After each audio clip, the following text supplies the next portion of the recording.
তুমি আমার দিকে এমন করে এগোচ্ছ কেন? বর বউয়ের দিকে কেন এগোয় জানেন না আপনি?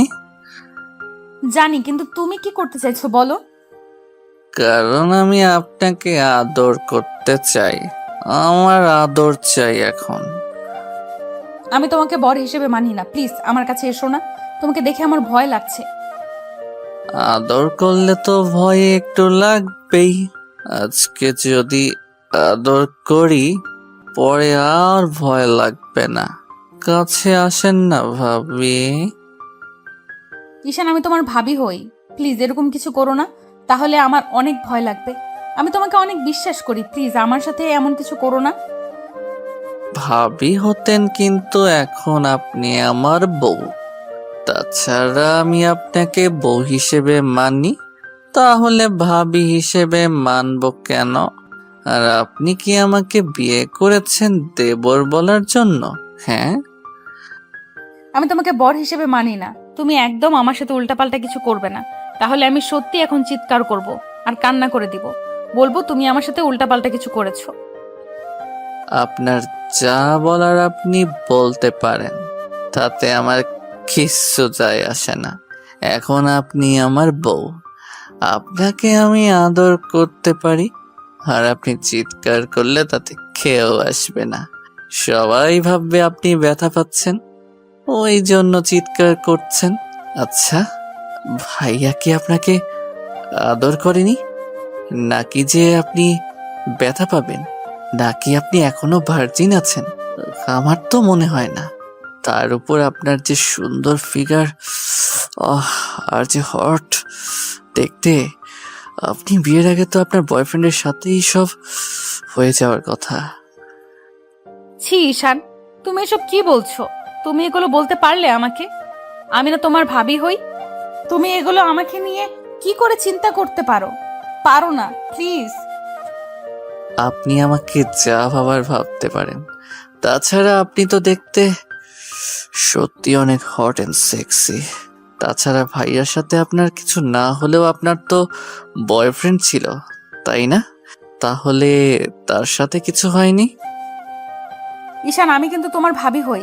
তুমি আর একটা বার এসব উল্টাপাল্টা কথা বললে আমি তোমার গায়ে হাত তুলতে বাধ্য হব। সেটা কি খুব ভালো হবে?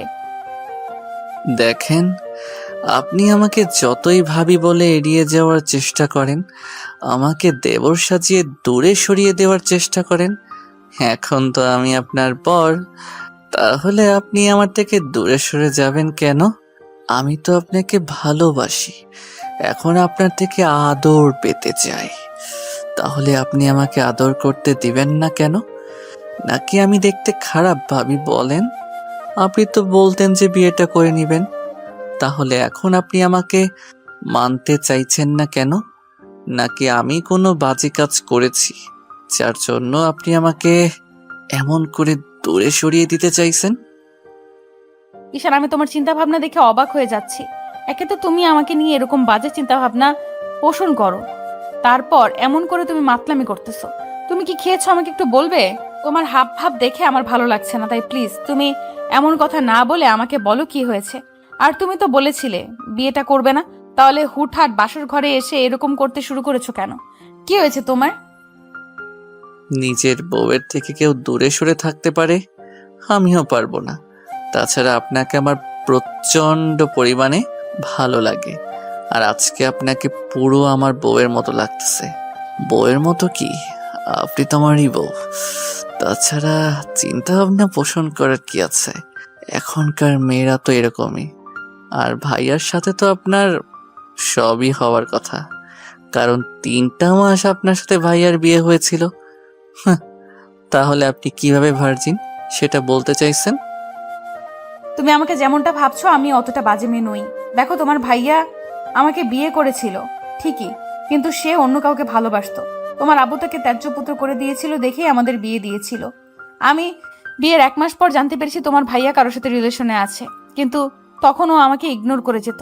আমি তাকে বারবার মায়ে ফেলার চেষ্টা করেছি, কিন্তু সে আমাকে ভালোবাসেনি। আমি যখন বুঝতে পারলাম তখন বাসায় বলে দিই, আর তখন আব্বু আম্মু আমাকে বারণ করেছিল। তোমার বাসায় বলতেই আম্মু বলেছিল মেয়েদেরকে তার স্বামীকে আঁচলে বেঁধে বেঁধে রাখতে হয়। আমিও সেটাই চেষ্টা করেছিলাম, কিন্তু তার বিপরীত হবে তোমার ভাইয়া যে বাসা থেকে চলে যাবে, সেটা আমি ভাবতেই পারিনি। ও, তার মানে আপনি বলতে চাইছেন যে বিয়ের আগে আপনি যাই করেছেন না কেন, না করেছেন, কিন্তু ভাইয়ার সাথে আপনার কিছুই হয়নি, তাই তো?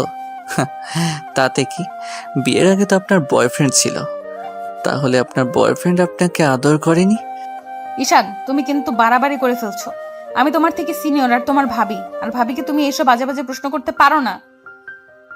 দেখেন, আপনি এসব উল্টাপাল্টা কাজ করতে পারবেন, আর আমি আপনাকে একটা প্রশ্ন করলেই দোষ। একদম আমার উপর রাগারাগি করবেন না। এখন কিন্তু আমি আপনার বর, আর আপনি কাকে ভাবি বলে দাবি করতে বলছেন? একটা সময় আপনি আমার ভাবি ছিলেন, কিন্তু আমি আপনার দেবর থাকলেও এখন আপনাকে বউ হিসেবে মানি আর আদর করতে চাই। ওই জন্যই বাসর ঘরে এসেছি, আপনি কিন্তু আমাকে আজকে আদর করতে দিবেন। অনেক ভালোবাসবো আপনাকে আজকে। আচ্ছা ঠিক আছে, তুমি যখন বিশ্বাস করতে চাইছো না, তাহলে তোমাকে আমি আমার এক্স বয়ফ্রেন্ডের সাথে কথা বলিয়ে দিব। আর তুমি আমার ফ্রেন্ডগুলোর কাছে শুনবে, আমি ওদের কাছে সবই শেয়ার করতাম। আর যদি তোমার সন্দেহ হয়, তাহলে তুমি সেটা চেক করে দেখতে পারো। আর তাছাড়া আমার কোনো ইন্টেনশন ছিল না বিয়ের আগে কারোর সাথে এরকম কিছু করার। আমার বয়ফ্রেন্ড আমাকে অনেকবার বলেছিল, তাই আমি ওর সাথে ব্রেকআপ করে দিয়েছি। আর এখন তুমি যে আমাকে এমন করে সন্দেহ করবে, আমি সেটা ভাবতেই পারিনি। তুমি আজকে যাকে বিয়ে করেছো না, সে এখনো পিওর ভার্জিন আছে। তুমি সেটা বিশ্বাস করো বা নাই করো। তাহলে তো হয়েই গেল। আমি যেমন বউটা চাইছিলাম তেমনটাই পেয়েছি। তারপরও ভয় পেয়ে গেছিলাম যে ভাইয়া তো আপনার সাথে সব করে নিয়েছে, কিন্তু আমার বিশ্বাস হচ্ছিল না যে ভাইয়া আপনার সাথে কিছু করতে পারে। কারণ ওই মেয়েটার সাথে ভাইয়ার বিয়ের আগে সব কিছু হয়ে গেছিল, সেটা আমি কয়েকটা দিন আগেই জানতে পারলাম। আর ওই মেয়েটা এখন প্রেগনেন্ট। ভাইয়া ওকে নিয়ে দেশের বাইরে চলে গেছে। যাওয়ার আগে আমার সাথে কথা হয়েছিল, ভাইয়া বলেছিল আব্বু আম্মুকে বোঝাতে, আর না হলে আপনাকে বিয়ে করে নিতে। আমি মানতে পারছিলাম না, ভাইয়ার উপর অনেকটা রাগ করেছিলাম। ভাইয়া আমাকে অনেক রিকোয়েস্ট করেছিল, কারণ ওই মেয়েটা নাকি সুইসাইড করার চেষ্টা করেছিল, বলেই ভাইয়া এটা করতে বাধ্য হয়েছে। এখন আপনি যদি আমাকে মেনে না নেন, তাহলে আমি আর কি করব বলেন? কি করবে মানে? তুমি আমার থেকে দূরে সরে থাকার চেষ্টা করবে, আমার থেকে অনেক দূরে যাবে। আমি তোমাকে কখনোই বর হিসেবে মানবো না, তোমাকে ভালোবাসতে পারবো না। পাগল নাকি পায়জামা, যে আমি আমার বউকে ছেড়ে দূরে থাকবো? কখনো না। 22টা বছর দেরি করে বউ পেয়েছি, তার উপর বউকে দূরে সরিয়ে রাখবো কখনো? কেন? আমি তো প্রথমে আপনাকে মানতে চাইছিলাম না, কিন্তু আব্বু আম্মুকে অনেক বুঝিয়েছে, আমার বোনটা আমাকে অনেক বুঝিয়েছে, বলেছে বউকে আদর করতে হয়, ভালোবাসতে হয়, তাহলে সে লাইনে আসবে। দেখেন, আপনি যেমনই হন, আমি আপনাকে বিয়ে করেছি ভালোবাসার জন্য, তাই প্লিজ আমাকে দূরে সরিয়ে দিবেন না। কিন্তু ঈশান, আমি তোমাকে ভালোবাসতে পারবো না। তুমি খুব ভালো করেই জানো তোমার ভাইয়ার সাথে আমার বিয়ে হয়েছিল। আর যে ছেলেটাকে আমি নিজের ছোট ভাইয়ের মতো ভেবে আসছি, তাকে কি করে নিজের স্বামীর জায়গাটা দিব বলো? তুমি এত সহজে পাল্টি খেলে কি করে? তুমি না বলতে যে তুমি আমাকে বিয়ে করবে না, তাহলে এখন আবার এরকম ভাবে উল্টাপাল্টা কথা বলছো কেন? তুমি কি খেয়ে এসেছো সেটা বলো তো। আপনার যা ভাবার আপনি ভাবতে পারেন। আমি আজকে আপনার প্রেমে পাগল হয়ে গেছি, প্রেমে মাতাল হয়ে গেছি। আপনার আদর আমার চাই, আপনাকে আমি কাছে পেতে চাই, অনেক বেশি ভালোবাসতে চাই। প্লিজ আমাকে আটকাবেন না, না হলে আমাকে জোর করে সবটা করতে হবে। আর আটকাবেন কি, আজকে আপনি চাইলেও আমাকে আটকাতে পারবেন না, তাহলে সেটা আপনার জন্য খুব খারাপ হবে। আমি জোর করে আপনাকে আদর করব, ভালোবাসবো। তুমি আমার সাথে এমনটা করতে পারো না, আমি তোমাকে খুব ভালো ছেলে বলেই জানি। আর তুমি যদি এরকমটা করো, তোমার উপর যতটুকু বিশ্বাস আমার আছে, তাহলে সেইটুকু বিশ্বাস হারিয়ে যাবে। আমি তো এটাই বুঝতে পারছি না যে আপনার আমার উপর থেকে বিশ্বাসটা হারিয়ে যাবে কেন? আমি না এখন আপনার স্বামী, আমি আপনাকে আদর করতেই পারি। তাছাড়া আমি তো আপনাকে ভালোবেসে ফেলছি। আপনি জানেন না, আপনাকে প্রচন্ড পরিমাণে আমার কাছে পেতে ইচ্ছা করছে। প্লিজ একটু কাছে আসেন না, এভাবে আটকে দিয়েন না আমাকে। তোমাকে আর কত বোঝাতে হবে যে আমি এটা করতে পারবো না? তুমি খুব ভালো করেই জানো যে আমি তোমাকে ছোট ভাইয়ের মতো দেখি। আমাদের মাঝে দেবর আর ভাবির সম্পর্ক, তোমার আর আমার মাঝে। তাহলে তুমি কি করে বলতে পারছো এরকম কথা?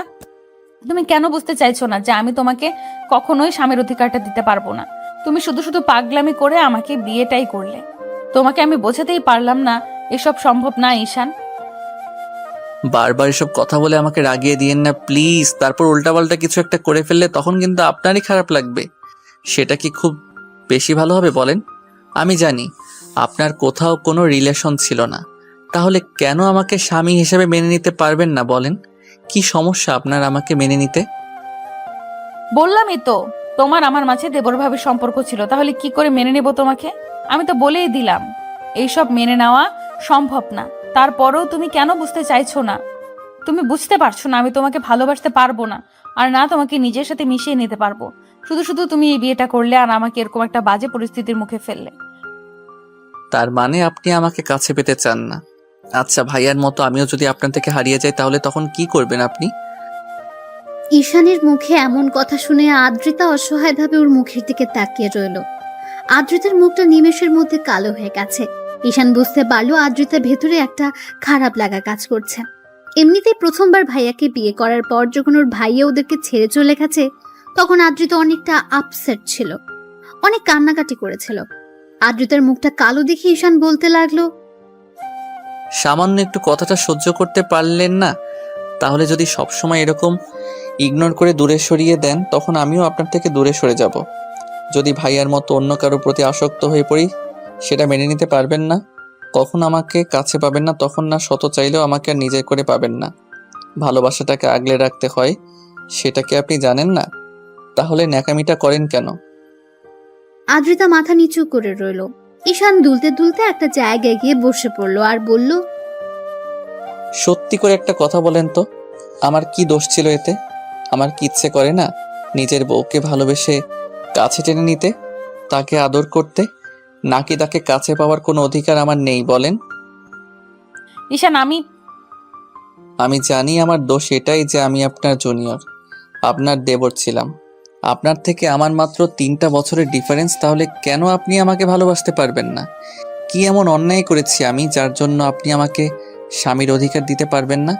আচ্ছা, আপনি তো সময় নিলে পারেন, তারপরও আপনি সেটা করতে চাইছেন না। কি এমন সমস্যা আমার মধ্যে? আমি দেখতে খারাপ, বাজে ছেলে যার জন্য আপনি আমাকে ভালোবাসতে পারবেন না? তাহলে বিয়ে করেছিলেন কেন? আমার কি কোনো ইচ্ছা স্বপ্ন থাকতে পারে না? 22টা বছর ধরে নিজের মধ্যে ভালোবাসাটাকে জমিয়ে রেখেছি। কখনো কাউকে ভালোবাসিনি শুধু বউকে ভালোবাসবো বলে। আর এমন একজনকে বিয়ে করলাম যে কিনা কিছুদিন আগেও আমার ভাইয়ার বউ ছিল। আর ভাইয়া এরকম একটা পরিস্থিতিতে ফেলে তার বউকে আমাকে বিয়ে করতে বাধ্য করলো। এই দোষটা কি আমার বলেন? আমি তো পরিস্থিতিটাকে মেনে নিয়েছিলাম, ভাগ্যটাকে মেনে নিয়ে আপনার সাথে সবটা নতুন করে সাজানোর চেষ্টা করেছিলাম। আপনি কি করলেন? আমার সবটা ভেঙে দিলেন। আমি বাসর ঘরে আসতেই আপনি আমাকে এমন রিজেক্ট করলেন। আসলে ভালোবাসাটা আমার জন্য না। আমি যদি আর 10টা ছেলের মতো বকাটে হতাম তাহলে আপনি ঠিকই আমাকে ভালোবাসতেন। আমার মধ্যে না কোনো বাজে নেশা আছে, না কোনো মেয়ের সাথে আমি রিলেশনে আছি। আসলে কি বলেন তো, আমি না এখন আপনার থেকে কোনো কেন জানি দূরেই থাকতে পারছি না, আর আপনি আমাকে এমন করে দূরে সরিয়ে দিচ্ছেন। প্লিজ ঈশান, এগুলো বলো না, আমি এগুলো শুনতে পারছি না। প্লিজ এসব বলো না। আজকে এগুলো আপনাকে শুনতেই হবে। আপনি যদি আমাকে বিয়েটা নাই করবেন তাহলে কালকে রাতেও আমাকে বলতে পারতেন আমি বিয়েটা করতাম না। সেটা না করে ঢং দেখিয়ে বিয়েটা করলেন, কিন্তু এখন আমাকে মানতে পারবেন না বলছেন। আমার কি কোনো ইচ্ছা স্বপ্ন নেই, নাকি আমার স্ত্রীর কাছ থেকে আমার কোনো চাহিদা থাকতে পারে না বলেন? ছি, তোমার চিন্তা ভাবনা এতটা বাজে। তুমি এসব চিন্তা আমাকে নিয়ে করতে পারো কি করে ঈশান? হ্যাঁ জানি আমি বাজে, আমি ফাজিল একটা ছেলে, ওই জন্য কেউ আমাকে কখনো ভালোবাসেনি। আমার চেহারাটা বাজে, ওই জন্য আপনি আমাকে ভালোবাসতে চাইছেন না তো। কিন্তু দেখবেন একটা সময় আপনি নিজে থেকে আমাকে ভালোবাসতে চাইবেন, তখন না অনেক বেশি দেরি হয়ে যাবে। হয়তো দূরে কোথাও হারিয়ে যাব, না হলে অন্য কারো মায়ায় পড়ে যাব। আমি আর এইভাবে নিজেকে কষ্ট দিব না। অনেক নিজের ভালোবাসাটাকে নিজের মধ্যে জমিয়ে রেখেছি, তারপরও কারো মাঝে সেটা বিলিয়ে দেইনি, শুধু বউকে ভালোবাসবো বলে। আর আজকে বাসর ঘরে আসার পর আপনি এমন কিছু বললেন, এসব কথা শোনার পর মনে হচ্ছে এই বিয়েটা না করাটাই আমার জন্য শ্রেয় ছিল। ঈশানের এরকম কথা শুনে আদ্রিতা ফ্যাল ফ্যাল করে ওর মুখের দিকে তাকিয়ে রইল। আদ্রিতা বুঝতে পারছে ঈশান ওর কথাগুলো শোনার পর কতটা কষ্ট পেয়েছে, যার জন্য এসব কথা বারবার বলেই যাচ্ছে। ঈশান জানে আদ্রিতা এত সহযোগে কাছে আসতে দেবে না, যার জন্য ঈশানের প্রচন্ড পরিমাণে রাগও হচ্ছিল। তার উপর ঈশান এরকম একটা নেশার ওষুধ খেয়েছে, যার জন্য ওর ভেতর খুব উত্তেজনা কাজ করছে।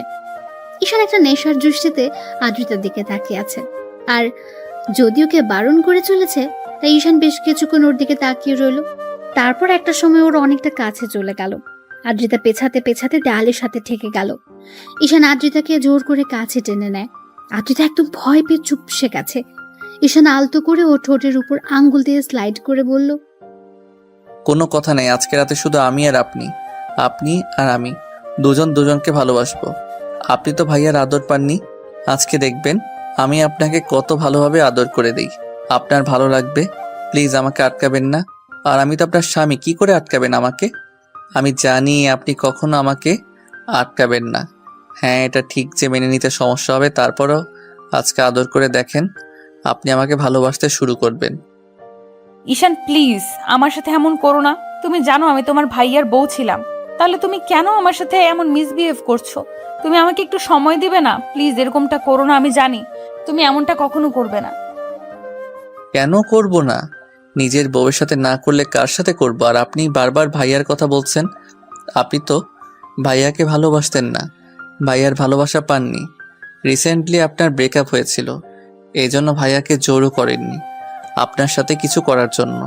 তাহলে আপনি তো আমাকে ভাইয়ার সাথে ডিভোর্স হয়ে যাওয়ার পরেও আপনি কোনো ভালোবাসতে পারবেন না বলেন? ঈশানের কথাগুলোতে আদ্রিতার দিকে কেমন চুপচাপ হয়ে গেল। ওর বলার মতো আর কিছুই নেই। এবার ঈশান ওর ঠোঁট জোড়া আলতো করে আদ্রিতার কপালে ছোঁয়ালো। আদ্রিতা চোখ জোড়া বন্ধ করে নিল। ঈশান ওর সারা মুখে কিস করতে লাগলো, যার জন্য আদ্রিতা ওকে আটকানোর চেষ্টা করলো। ঈশান ওর হাতগুলো পেছনের দিকে নিয়ে আটকে দিয়ে তারপর এক হাতে ওর মুখের পাশে রেখে তারপর ওর ঠোঁট জোড়া দখল করে নিল। আদ্রিতা কোনো উপায় না পেয়ে একদম জড়সড় হয়ে গেল। আজকে প্রথম কোনো পুরুষের স্পর্শ আদ্রিতার ঠোঁটে পড়ল। ওর শরীরের মধ্যে যেন এক প্রকার কারেন্ট বয়ে গেল। ও একদম পাথরের মতো দাঁড়িয়ে আছে। ঈশান ওর ঠোঁটে পাগলের মতো কেস করতে শুরু করল। আদ্রিতার নিঃশ্বাস ভারী হয়ে আসছে। ও জানতো না এমন করে ঈশান ওকে স্পর্শ করতে শুরু করবে। ঈশানের আব্বু আম্মু আদ্রিতাকে অনেক বুঝিয়েছে আর আদ্রিতাকে বিয়ে করে নিতে বলেছে। আর আদ্রিতা ওর ভাবি হলেও দেখতে অসম্ভব সুন্দরী। তার উপর রিসেন্টলি কয়েকদিন আগে ঈশানের ভাইয়া অন্য একটা মেয়ের সাথে পালিয়ে গেছে। কারণ ঈশানের আব্বু যখন ভাইয়ার সম্পর্কে জানতে পারে ও অন্য কোথাও বিয়ে করেছে আর সেই মেয়েটা এখন প্রেগনেন্ট, মেয়েটা সুইসাইড করার চেষ্টা করেছে, তখন আব্বু ভাইয়াকে তেজ্যপুত্র করে দিতে চাইলে ভাইয়া ওই মেয়েটাকে নিয়ে দেশের বাইরে চলে যায়, যার জন্য ঈশান প্রচন্ড পরিমাণে রেগে যায়। ওই রকম একটা কার্যকাণ্ডে আর শেষ পর্যন্ত সম্মান বাঁচানোর জন্য দায়িত্ব পড়ে ঈশানের ঘাড়ে। আর আদ্রিতাকে ঈশানের বিয়ে করতে হয়। ঈশানের আদ্রিতা দুজনেই বারণ করছিল। তারপর একটা সময় আব্বু অনেক রিকোয়েস্ট করতে আর ঈশানের বোন ওকে বোঝাতেই ঈশান ভাবে বিয়েটা করেই নেবে। আব্বুর সম্মান বাঁচাতে আর রাতে যেন ওদের মাঝে কিছু একটা হয় তার জন্য ঈশানের ছোট বোন প্ল্যান করে ওকে একটা নেশার ওষুধ খাইয়ে দিয়েছিল, যেন আদ্রিতা ওকে ছেড়ে যেতে না পারে। কারণ আদ্রিতা বিয়েতে রাজি ছিল না, শুধু আব্বুর রিকোয়েস্টে রাজি হয়েছিল। ওরা চেয়েছিল ওদের জন্য একটা বেবি চলে আসে, সেটা খুব শীঘ্রই। আদ্রিতা যেন ওদের ছেড়ে যেতে না পারে, এজন্য আম্মু আর ঈশানের বোন ওকে দুধ খাওয়ানোর নামে দুধের সাথে মিশে একটা নেশার ওষুধ খাইয়ে দেয়। ওষুধটার কাজ শুরু করতে আরম্ভ করলে ঈশানের বোন ওকে বাসর ঘরে পাঠিয়ে দেয়। ঈশান বাসর ঘরে এসে দেখে আদ্রিতা বিছানার উপর গোমটা দিয়ে বসে আছে। তারপর যখন উঠে এসে ওকে সালাম করতে যায় তখন ঈশান ওকে উঠিয়ে নেয়। তারপর বুকের সাথে জড়িয়ে ধরতে আদ্রিতা ওকে ছেড়ে দিয়ে কিছুটা দূরে সরে গেল। তখন ঈশান আর আদ্রিতার মাঝে কি কথা হলো সেটা তো আপনারা জানতেই পারলেন। তো ঈশান আদ্রিতার ঠোঁট জোড়া ছেড়ে দিয়ে ওর সারা মুখে কিস করতে শুরু করে। তখন আদ্রিতা ওকে সরানোর জন্য বলতে শুরু করলো, ঈশান প্লিজ আমাকে ছেড়ে দাও, তুমি আমার সাথে এমনটা করতে পারো না। অন্তত তুমি তো আমাকে কয়েকটা দিন সময় দিবে আমাকে একটু মানসিকভাবে প্রস্তুতি নেওয়ার জন্য। তুমি সেটা না করে এরকম করতেছো, প্লিজ আমাকে ছেড়ে দাও। মানসিকভাবে তৈরি হওয়ার জন্য অনেক সময় পাবেন। আজকে আমার আদর করতে ইচ্ছা করছে আপনাকে, আপনাকে কেউ আদর করেনি। আমি আমার ভার্জিন বউটাকে আজকে অনেক আদর করব, পরিপূর্ণতায় ভরিয়ে দেব। প্লিজ আমাকে বাধা দিয়েন না, তাহলে কিন্তু আপনারই কষ্ট হবে। আপনি আমার বুকের সাথে জড়িয়ে ধরে রাখেন, আমার সাথে রেসপন্স করেন, দেখেন আপনার ভালো লাগবে। আদ্রিতা কিছু বলে ওঠার আগে ঈশান ওকে কোলে তুলে নিল, তারপর ব্যাডে শুইয়ে দিল। আদ্রিতা কিছু বলার আগে ঈশান ওর সারা মুখে, নাকে, কানে, গলায় আর ঘাড়ে কিস করতে লাগলো। আর আদ্রিতা ভাবছে এই পাগলটাকে এখন কি করে শান্ত করবে, হয়তো পারবে না। আর এখন ঈশান ওর স্বামী, তাই চাইলে ওকে আটকানো সম্ভব না। আর আদ্রিতা ঈশানের শরীরের উত্তাপে বুঝতে পারছিল ও হয়তো নেশা করে এসেছে। না হলে যে ছেলেটা ওর সাথে ভালোভাবে কথাই বলতে পারতো না, সে ছেলেটাই আজকে ওকে এমন করে স্পর্শ করছে। ঈশান পুরো মাতাল মাতাল হয়ে আছে। আর আদ্রিতা যদি এখন ওকে আটকানোর চেষ্টা করে তাহলে হয়তো প্রচণ্ড পরিমাণে রেগে যাবে, তাহলে ঈশান ওর সাথে সবটাই করতে পারে। তাই আদ্রিতা চুপ করে রইল। ঈশানও সুযোগ পেয়ে আদ্রিতাকে আদরের মাত্রা বাড়িয়ে দিল। আদ্রিতার নিঃশ্বাসটা ভারী হয়ে আসছে, ওর বুকটা ক্রমশ ওঠানামা করছিল। আদ্রিতার গরম নিঃশ্বাসের শব্দে ঈশান বুঝতে পারছিল ও প্রচণ্ড পরিমাণে উত্তেজিত হয়ে গেছে। তার উপর প্রথম কোনো পুরুষ ওকে স্পর্শ করেছে। ঈশান আদর করতে করতে নিচের দিকে নামলো। তারপর হুটহাট করে আদ্রিতার বুকের উপর থেকে শাড়ির আঁচলটা সরিয়ে দিতে ও চোখ জোড়া বন্ধ করে নিল। ঈশানও সাথে সাথে আদ্রিতার বুকের উপর ডিপলি কয়েকটা কিস করে দিল। ঈশানার স্পর্শে আদ্রিতার মধ্যে অজানা এক শিহরণ বয়ে গেল। ও প্রচণ্ড পরিমাণে কেঁপে উঠল। আদ্রিতা আর থাকতে না পেরে ঈশানকে বুকের সাথে খুব শক্ত করে চেপে ধরল। আদ্রিতা থেকে প্রথম কোনো রেসপন্স পেয়ে ঈশানও বুঝে গেল এখন আর আদ্রিতা চাইলে ওকে বাধা দিতে পারবে না। তাই ঈশান আদ্রিতার শরীর থেকে সব কাপড়গুলো সরিয়ে নিয়ে কিস করতে লাগলো। ঈশানের প্রতিটা স্পর্শে আদ্রিতা কেঁপে কেঁপে উঠছিল, আর দুই হাত দিয়ে ঈশানের চুলগুলো আঁকড়ে ধরেছিল। ও অনেকটা উত্তেজিত হয়ে গেছে। এমন পাগল করা স্পর্শগুলো আদ্রিতা সহ্য করতে না পেরে দাঁত দিয়েও ঠোঁটজোড়া কামড়ে ধরল। আদ্রিতা রেসপন্স না করলেও ঈশানকে আর আটকানোর চেষ্টা করছে না। ঈশান পুরো উত্তেজিত হয়ে গেছে। তারপর একটা সময় নিজেও শরীর থেকে সবটা খুলে ফেলল। তারপর আদ্রিতাকে আবার আদর করতে শুরু করলো। ঈশানের আদরের মাত্রাটা আস্তে আস্তে দ্বিগুণ হয়ে যাচ্ছে। আদ্রিতার থাকতে না পেরে রেসপন্স দিতে আরম্ভ করলো। তো একটা সময় ঈশান কিস করতে করতে আদ্রিতার নাভি অবধি চলে গেল। তারপর নাভি থেকে বেশ কিছুক্ষণ করে তাকিয়ে রইল। আদ্রিতার কিউট আর হট নাভিটা ঈশানকে আরো উত্তেজিত করে দিচ্ছিল। ঈশানের স্পর্শ না পেয়ে আদ্রিতার চোখ খুলল। ঈশান ড্যাপ ড্যাপ করে ওর নাভিটার দিকে তাকিয়ে আছে। এবার ঈশান আদ্রিতার মুখের দিকে তাকালো। তখন ও বলল, কি দেখো এমন করে? আপনার নাভিটা না অনেক কিউট আর হট, আর নাভির পাশের তিলটা না এত বেশি হট লাগছে, যার জন্য আদর করে ভরিয়ে দিতে ইচ্ছা করছে। আদ্রিতা উত্তেজনার ঘোরেও ঈশানের কথাতে লজ্জা পেয়ে পুরো লাল হয়ে গেল। ও কিছু বুঝে ওঠার আগে ঈশান নাভিতে নাক ডুবিয়ে দিল। আদ্রিতা এবার ঘন ঘন নিঃশ্বাস ফেলতে লাগলো। ও বারবার ঈশানের চুলগুলো শক্ত করে দু হাত দিয়ে ঘামচে ধরেছে। পুরো রুমটা জুড়ে শুধু দুজনের নিঃশ্বাসের শব্দটাই ভেসে বেড়াচ্ছে। ঈশান আদ্রিতার নাভিতে কয়েকটা ডিপ কিস করলো, আর সাথে অসংখ্য লাভ বাইট দিল। তাতে আদ্রিতা ঈশানকে আরো শক্ত করে ওর নাভির সাথে চেপে ধরলো। তারপর ঈশানও আর দেরি না করে আদ্রিতাকে ভালোবাসার গভীর স্পর্শ দিতে লাগলো। ওর প্রথম স্পর্শটা পেতে আদ্রিতা একদম শিউরে উঠলো আর ওকে শক্ত করে আঁকড়ে ধরল।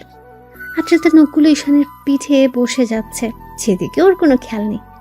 ঈশান শুধু ওকে স্পর্শের উপর স্পর্শ দিয়ে যাচ্ছে, আর পুরো রুমটা জুড়ে শুধু দুষ্টু মিষ্টি কিছু শব্দ ভেসে বেড়াতে লাগলো। আর আদ্রিতা না চাইতে ওর দেবর জুনিয়র মাতাল বরটাকে নিজের বুকের সাথে জড়িয়ে নিচ্ছে।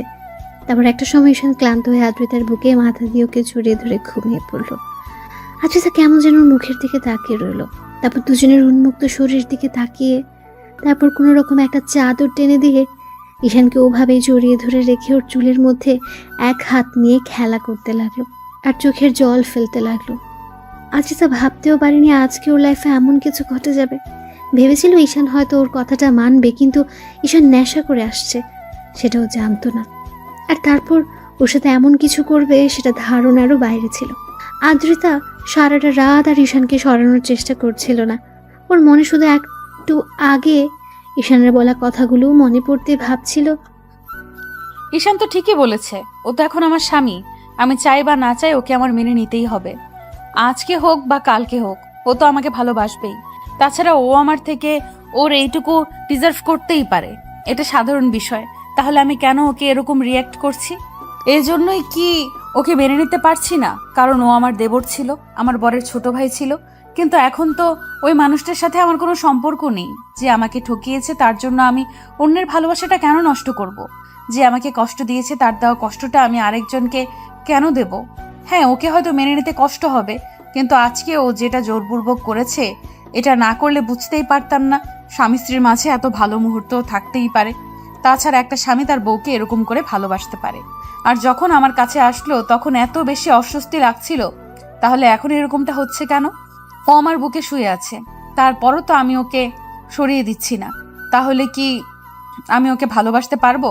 আচ্ছা, যখন আমাকে আদর করছিল তখন তো আমি ওকে সরিয়ে দিতে পারলাম না। কি করব, আমি তো কিছুই বুঝতে পারছি না। ওকে ভালোবাসতে পারবো নাকি দূরে সরিয়ে দিব? তাছাড়া ও এখন আমার স্বামী।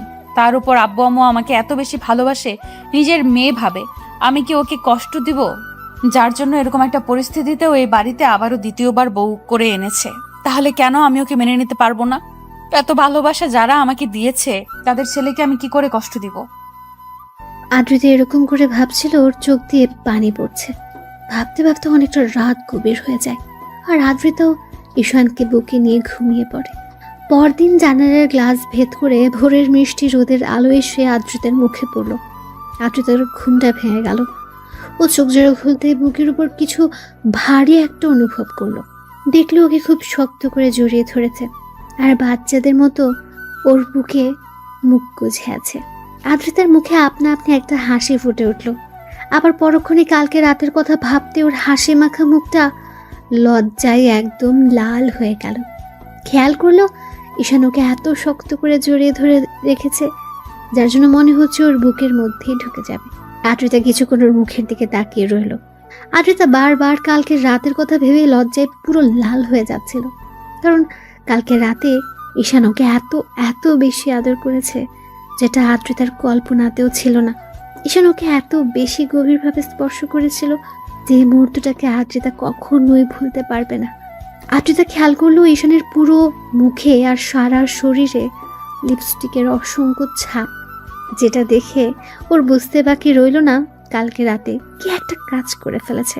সাথে সাথে ওর মুখটা লজ্জায় লাল হয়ে যাচ্ছে। এবার আদ্রিতা নিজে নিজে বলতে আরম্ভ করলো, ইস, এগুলো কখন করলাম? এগুলো যদি এই পিচ্চিটা দেখে তাহলে তো ও পুরো লজ্জায় ফেলে দিবে। ও তো প্রশ্নের উপর প্রশ্ন করেই চলবে, বলবে আমি ওকে ভালোবাসি না, তাহলে ও আমাকে স্পর্শ করলে তখন ওকে আটকে দিলাম না কেন? এইসব বলে বলে তো পিচ্চিটা আমাকে লজ্জায় পুরো শেষ করে দিবে। কি করে পারলাম আমি এমন একটা কাজ করতে? আদ্রিতা কথাগুলো ভাবছে আর লজ্জা মাখা হাসি দিচ্ছে।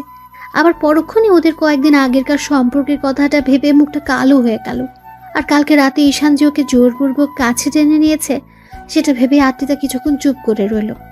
ঈশান ঘুমিয়ে আছে, আর আদ্রিতার মনে হলো এখন ফ্রেশ হওয়া দরকার। প্রায় 8টা বেজে যাচ্ছে, কিন্তু পিচ্চিটা ওকে ছাড়ছে না।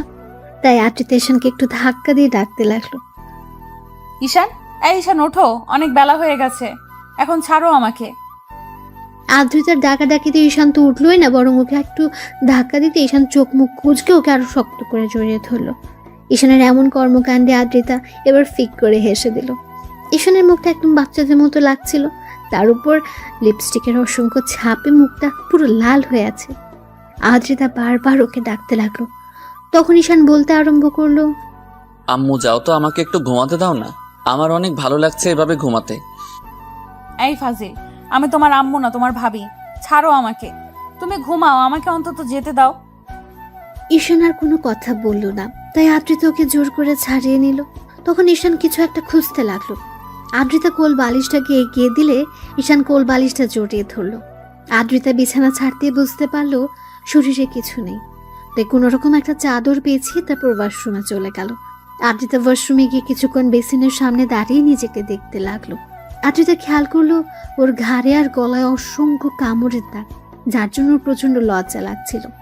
আবার যখনই মনে হচ্ছিল কামড়গুলো ওর জুনিয়র বরটা দিয়েছে, দুদিন আগেও যে ওকে ভাবি বলে ডেকেছে, আর কালকে রাতে সেই জুনিয়র দেবটাই ওকে এত বেশি ভালোবেসেছে। ঈশান আদ্রিতার পূর্বের সম্পর্কের কথাটা মনে হতে ওর মুখটা কালো হয়ে গেল। আদ্রিতা একটা দোটানার মধ্যে আছে। একবার মনে হচ্ছিল ঈশানকে মেনে নিতে পারবে, আবার পরক্ষণে মনে হচ্ছিল হয়তো মানতে পারবে না। আদ্রিতা শাওয়ার নিচ্ছে আর ভাবছে, আচ্ছা ঈশান, এখন থেকে কি রোজ এমন করে আদর দিবে, নাকি কালকে নেশার ঘরে আসছিল বলে এরকম একটা কাজ করেছো? আদ্রিতা কথাগুলো ভেবে পুরো পাগল হয়ে যাচ্ছে। শাওয়ার নেওয়া শেষ করে বেরিয়ে আসলো সে। ঈশান এখনো ঘুমোচ্ছে। আদ্রিতা প্রথমবারের মতো একটা শাড়ি পরে রেডি হয়ে নিল। তারপর নিচে আসতে দেখলো আম্মু আর কাজের লোকটা রান্না করছে। তখন আম্মুর পাশে দাঁড়াতে আম্মু ওর দিকে তাকিয়ে একটু মুচকি হেসে বলতে লাগলো, কি হলো মামুনি, এত সকালে তুমি রান্নাঘরে আসলে যে? আম্মু রোজই তো আসি, তাহলে আজকে আর নতুন কি হলো? কিন্তু আজকে এসব জিজ্ঞেস করছো যে? জিজ্ঞেস করবো না?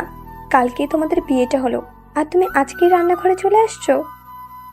আম্মুর কথাতে আদ্রিতার মুখটা কালো হয়ে গেল। মনে পড়ে গেল ঈশানের ভাইয়ার বউ হয়ে প্রথম যেদিন এ বাড়িতে এসেছিল। পরদিন সকালে আজকের মতো রান্নাঘরে আসছিল। আম্মু ওকে বকা দিয়েছিল। কথাগুলো মনে পড়তে আদ্রিতার মুখটা কালো হয়ে গেল। আম্মু বিষয়টা বুঝতে পেরে আর কিছুই বলল না।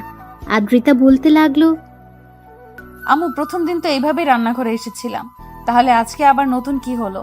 তাছাড়া এমন না যে আমি এই বাসায় নতুন বউ হয়ে আসছি তাই রান্নাঘরে আসতে পারবো না। মামুনি, সেটা ঠিক আছে, কিন্তু কালকেই তো তোমাদের বিয়ে হলো, তুমি এমন করে বলছো কেন? দেখো মামুনি, যেভাবেই তোমাদের বিয়েটা হোক, তারপরও সবেমাত্র বিয়েটা হলো, তাই তুমি আমাদের বাড়ির আবারও সেই নতুন বউ, তাই এরকম ভাবার কোনো কারণ নেই। তুমি রুমে যাও, ঈশানকে ডেকে উঠাও। ও কি ঘুমাচ্ছে নাকি উঠেছে? আদ্রিতার বারবার মনে হচ্ছে ঠিক এই কথাগুলো আম্মু প্রথমবার ওর বিয়ের পর বলেছিল, আর আজকেও এমনটা বলছে। আদ্রিতা বেশ কিছুক্ষণ চুপচাপ থেকে রুমে চলে গেল। ঈশান এখনো ঘুমোচ্ছে। আদ্রিতা ওকে আর ডিস্টার্ব করলো না, গিয়ে সোফায় বসলো আর ঈশানের মুখের দিকে তাকিয়ে রইল। ঈশান বারবার বালিশের এপাশ ওপাশ করছে। ওর শরীরে কালকে রাতের আদ্রিতার দেওয়া লিপস্টিকের ছাপগুলো এখনো স্পষ্ট, যার জন্য আদ্রিতাকে বারবার লজ্জায় পড়তে হচ্ছে। আদ্রিতা এক ধ্যানে ওর জুনিয়র বটার মুখের দিকে কতক্ষণ যে তাকিয়েছিল ঠিক নেই। তারপর হুঁশ ফিরতেই বুঝতে পারলো 9টা বেজে গেছে। বুঝতেই পারিনি কখন এতটা সময় পার হয়ে গেছে। এরই মাঝে আম্মুর ডাক পড়লো, ওদের নিচে যেতে বলছে। আদ্রিতা হুড়ুহুড়ি করে এসে ঈশানের পাশে বসে ওকে ডাকতে লাগলো, এই ঈশান, ঈশান ওঠো, দেখো কত বেলা হয়ে গেছে। এত বেলা অবধি শুয়ে থাকলে সবাই কি ভাববে বলো? ঈশানের ঘুমটা যেন ভাঙতেই চাইছে না, তাই আদ্রিতা একটু জোরে সোরে ধাক্কা দিল। ঈশান তাড়াহুড়ো করে উঠে বসলো। খেয়াল করলো আদ্রিতা ড্যাব ড্যাব করে ওর দিকে তাকিয়ে আছে। ঈশান কিছু বুঝে ওঠার আগে আদ্রিতা বলতে লাগলো, কি সমস্যা কি তোমার? সে কখন থেকে ডাকছি, উঠছই না, কি হয়েছে দেখি? কি হবে মানে, একটু কি ঘুমাতেও দিবেন না? আমি এই বেডে কেন, আর আপনি এখানে কি করছেন? হ্যাঁ, এখন তো ভুলে যাবেই। অন্তত এইটুকু তো মনে আছে কালকে আমাদের বিয়ে হয়েছে, নাকি এখন আবার আমাকে ভাবি বলে ডাকবে? আদ্রিতার দ্বারা এরকম কথাতে ঈশানের মনে পড়তে লাগলো কালকে তো ওদের বিয়ে হয়েছে। তারপর বিয়ের পর থেকে রাতে বাসর ঘরে আসা পর্যন্ত কি হয়েছিল সবই মনে পড়তে লাগলো।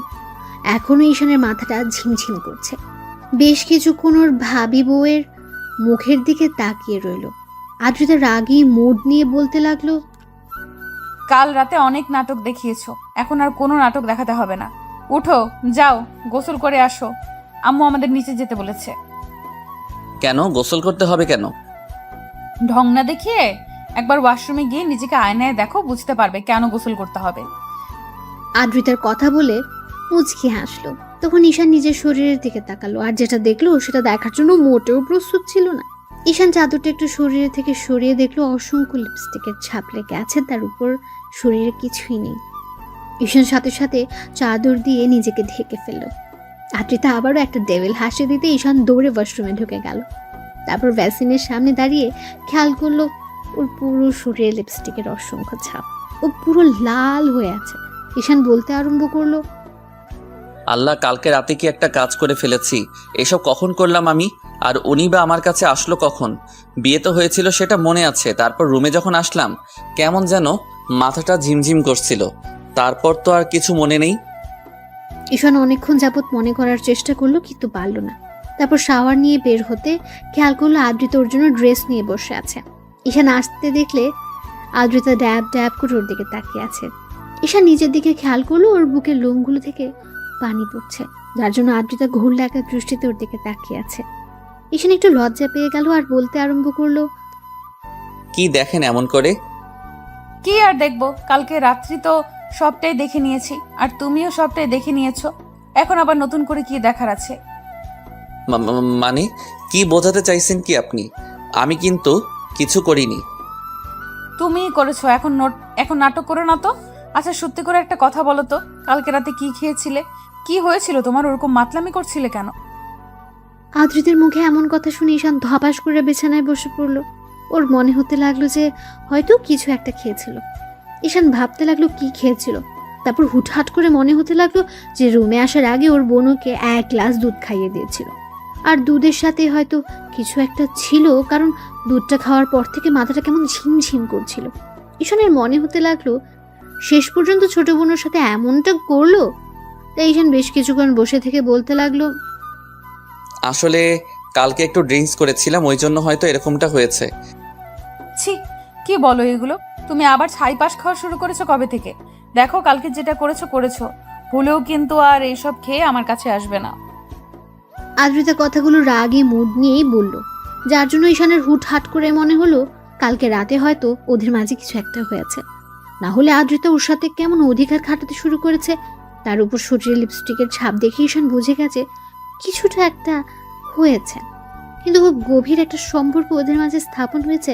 তাই ঈশান বলতে লাগলো, আচ্ছা ঠিক আছে, ওগুলো খেয়ে আসবো না, এমনি তো আপনার কাছে আসতে পারি, তাই না? বলে ঈশান একটু মুচকে হাসলো। তখন আদ্রিতা কেমন করে যেন ওর দিকে তাকিয়ে রইলো। তো আদ্রিতা লজ্জার কথা বলতে পারলো না। ঈশান রেডি হয়ে নিতে চলে গেল, আদ্রিতাও পেছন পেছন গেল। তারপর সিঁড়ির কাছে আসতেই দুজন একসাথে নামলো। দুজন খাবার টেবিলের সামনে আসলো। ঈশান চেয়ার টেনে বসলো, আর আদ্রিতাকে দাঁড়িয়ে থাকতে দেখে আম্মু ওকে ইশারায় ঈশানের পাশে বসতে বলল। আদ্রিতাও বসলো। এবার ঈশান খেয়াল করলো ওর ছোট বোন মিহি কেমন করে যেন ওর দিকে তাকিয়ে আছে আর মুচকি মুচকি হাসছে। তখন ঈশান ভাবলো, কি মনে করেছিস আমি কিছুই বুঝতে পারিনি? তোর জন্য সব হয়েছে। তুই উল্টাপাল্টা জিনিস খাইয়ে দিয়েছিস আমাকে, আর যার জন্য ভাবির সাথে আমি এমন একটা কাজ করেছি। কি লজ্জায় পড়তে হলো, যতই উনি আমার বউ হোক, কিন্তু প্রথম দিনে এরকম একটা কাজ করে ফেললাম। হয়তো জোরপূর্বক ওনার সাথে সবটা করেছি, যার জন্য উনি এমন রাগ দেখাচ্ছে। তো সবাই খাওয়া শুরু করলো। তখন আম্মু বলতে আরম্ভ করলো, আব্বু শোনো, খাওয়া দাওয়া করে কোথাও বের হতে হবে না। তুমি এক কাজ করো, আদ্রিতা মামুনিকে নিয়ে শ্বশুর বাড়ি থেকে ঘুরে আসো। শ্বশুর বাড়ির কথাটা শুনে ঈশান বিষম গেল আর কাশতে আরম্ভ করলো। তখন আদ্রিতা তাড়াহুড়ো করে ওর দিকে এক গ্লাস পানি এগিয়ে দিতে লাগলো, আর মিহি বলতে লাগলো, দেখেছো আম্মু, এমনিতে কত ভালোবাসা, আর তো দিন পরেই আছে। ভাইয়া শ্বশুরবাড়ির কথাটা শুনে তুই বিষম খেলি কেন? এত অবাক হওয়ার কি আছে?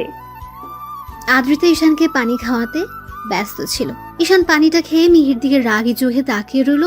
তখন মিহি বলল, আমি বলছি যে বিয়ের দ্বিতীয় দিন তো শ্বশুরবাড়িতে থাকতে হয়, তাই না? তাহলে যাবে না কেন? ভাবি, তুমি একটু ভাইয়াকে বলো না। আদ্রিতার সামনে কি বলবে এটা তো স্বাভাবিক বিষয়। বিয়েটা যেভাবেই হোক, এখন তো ওটাই ঈশানের শ্বশুর বাড়ি, তাহলে যাবে না কেন? অবশ্যই যাবে। ওগো, তুমি বলো না কেন? তোমার ছেলে কিন্তু আমার কথা শুনবে না। যাবে না মানে 100 বার যাবে। আর আব্বু এখন বাসা থেকে বের হবে না।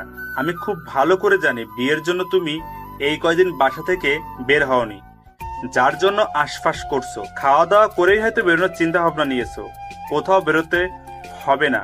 কয়েকদিন আদ্রিতা মামুনিকে সময় দাও, ওদের বাসা থেকে ঘুরে আসো, তারপর অফিসের কাজটা দেখতে শুরু করবে। আব্বু অফিসের কাজ, তাও আবার আমি না করলে হয় না? এখনো তো পড়ালেখাটাই শেষ করতে পারলাম না। দেখো আব্বু, লেখাপড়া শেষ করতে পারোনি তাতে কি?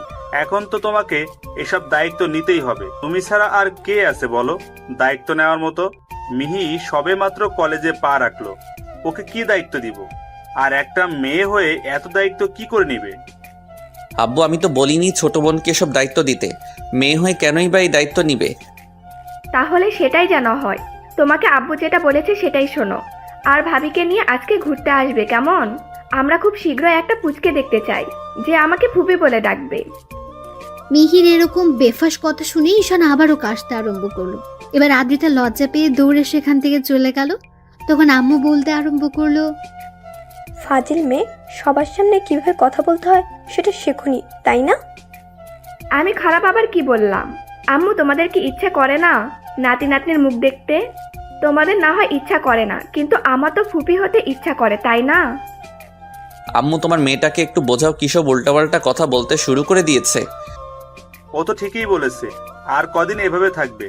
বড়টাকে বিয়ে দিলাম, সে যা করলো সেসব এরপর তো ওর প্রতি থেকেই মনই উঠে গেছে। শোনো, বড় ভাইয়ের সাথে আর কোনো যোগাযোগ রাখবে না। আর যদি শুনি ভুলে ওর সাথে কোনো কথা বলছো, তাহলে তোমার কপালে খুব দুঃখ আছে, বলে রাখলাম। ঈশান আব্বুর এমন কথাতে ভাবলো ওই হারামজাদা যেটা করেছে সেটার পর আর ওকে কখনোই কি আমি ফোন দিব ভেবেছো? ওর জন্য আমাকে বিয়েটা করতে হয়েছে। আর কালকে এই পিচ্চি শয়তানটা আমাকে উল্টাপাল্টা কিছু একটা খাইয়ে ভাবির সাথে কি যে করেছে উনি ভালো জানে। ঈশান খাওয়া দাওয়া শেষ করে আব্বু আম্মুর কথা মতো রুমে আসলো। খেয়াল করলো আদ্রিতা ফোনে কথা বলছে। তখন ঈশান বেশ কিছুক্ষণ ওর দিকে তাকিয়ে থেকে ব্যালকনিতে গিয়ে দাঁড়ালো।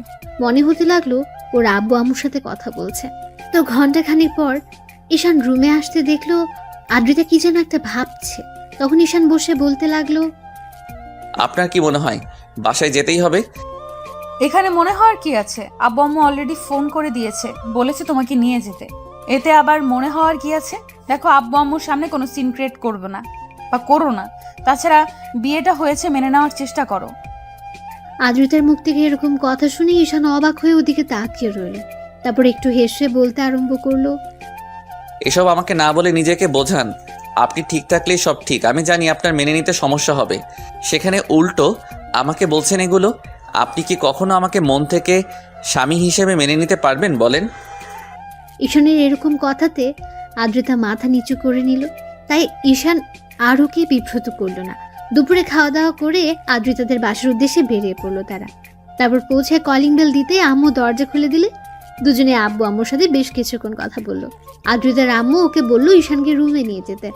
দুজনে রুমে আসলো আর ঈশান বিছানায় ধপাস করে শুয়ে পড়লো। আর আদ্রিতা বলতে লাগলো, কি হলো, শুয়ে পড়লে যে? শরীর খারাপ লাগছে তোমার? বাহ, বরের জন্য এত মন কাঁদে ভাবতেই পারছি না কেউ আমার জন্য এতটা কেয়ারিং হতে পারে, এতটা বেশি টেনশন করে আমাকে নিয়ে। সবসময় এরকম ভাবে কথা না বললে হয় না? বিয়ের আগেও এরকম ভাবে কথা বলেছো আর এখনো বলছো। বিয়ের আগে আবার এসব কথা কখন বললাম? তাছাড়া বিয়ের আগের ঘটনা আর এখনকার ঘটনা তো আলাদা, তাই না? তখন আপনি আমার ভাবি ছিলেন আর আমি দেবর, আর এখন তো আমরা স্বামী স্ত্রী। তাহলে এগুলো বলা না বলার মধ্যে তো অনেক তফাৎ ছিল, তাই না? বিয়ে করছো, বাট বিয়েটা তুমি মানো না, আমি মানি। তাহলে কেন এইসব কথা বলছো? হ্যাঁ, আদ্রিতা রাগের মাথায় কথাটা বলে ফেললো আর মুখ ফুসকেই বেফাস অবস্থাতেই কথাটা বলে ফেললো, যার জন্য নিমিষের মাঝে ঈশানের মুখটা কালো হয়ে গেল।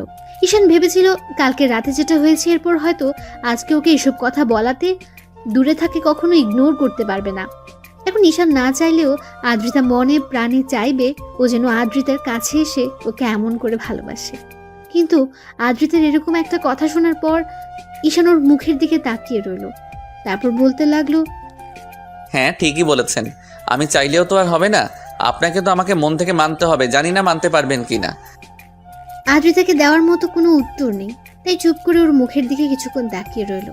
ঈশান বাকিটা বিকাল ব্যালকনিতে দাঁড়িয়ে ফোন চালিয়ে কাটিয়ে দিল। সন্ধ্যা হতেই আদ্রিতার আপু বাসায় আসতে ঈশান গিয়ে ওনার সাথে কিছুক্ষণ কথা বলল।